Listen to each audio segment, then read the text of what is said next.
Physics Review numbers 9 and 10. Number 9 says, in West Texas and Southern California, high winds drive turbines that generate electricity. One advantage that wind energy has over energy generated from solar cells is that wind energy, and then we have to finish that sentence. Now, just to make sure you know what we're talking about here, a turbine, in this case, we're talking about a windmill. Okay, something that has blades and turns. Now that windmill has probably too many blades, but something that turns like this, creating electricity, is called a turbine. So in this case, we're talking about a windmill. And it says one advantage that wind energy has over solar cells, and solar cells are using the sun's energy to create electricity.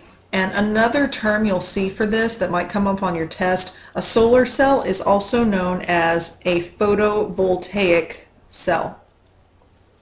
Okay, that is the same thing as a solar cell. And if you've ever had a calculator that you've used that has a little thing like this on it, and then you've got your actual, where the numbers come out, right? 0.001, right?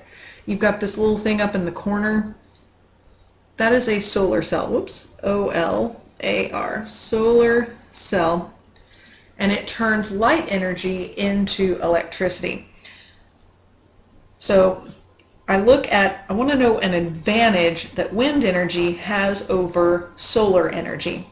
And so A says is plentiful everywhere. So plentiful means there's a lot of it. Well, is there a lot of wind everywhere? No. A lot of places don't get much wind, and so that's not an advantage that wind energy would have.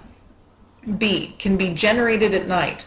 Well, that's true. Wind will blow at night, whereas the sun only shines during the day. So that's looking good. C, produces cleaner energy. Actually, both of them are very clean. You don't have to burn anything to get wind energy or solar energy. So that's true that it is cleaner energy, but cleaner than fossil fuels, not cleaner than solar. They're both clean energy sources. And D is free of environmental hazards. That's not the case.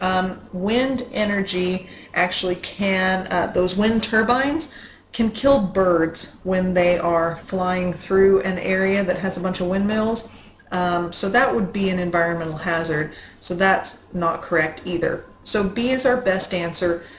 Wind is better than sun in that we can generate it at night, whereas we can't with solar energy.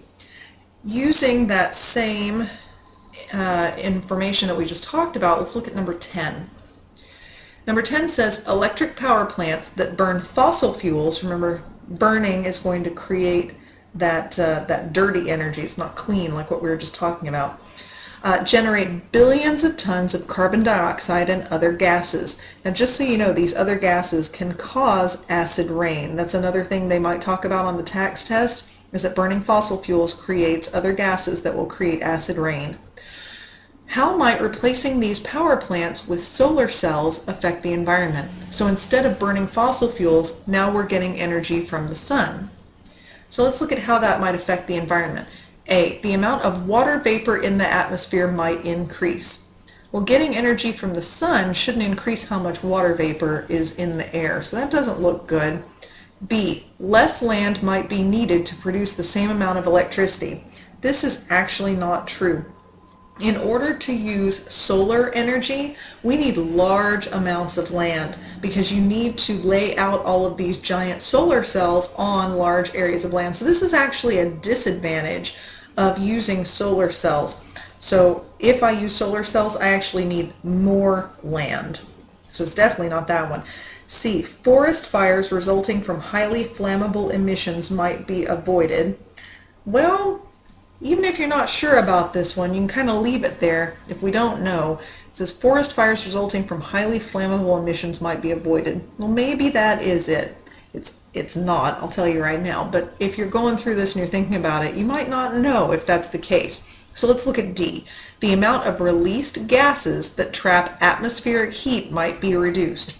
Well, carbon dioxide is called a greenhouse gas. It traps heat in our atmosphere. So D is our correct answer. Carbon dioxide is a big reason why we have that greenhouse effect going on right now that is melting our polar ice caps. It traps the heat in our atmosphere, and if we didn't burn all those fossil fuels that were releasing all of those gases, the carbon dioxide gas, then we wouldn't have so much heat in our atmosphere. So D is our correct answer.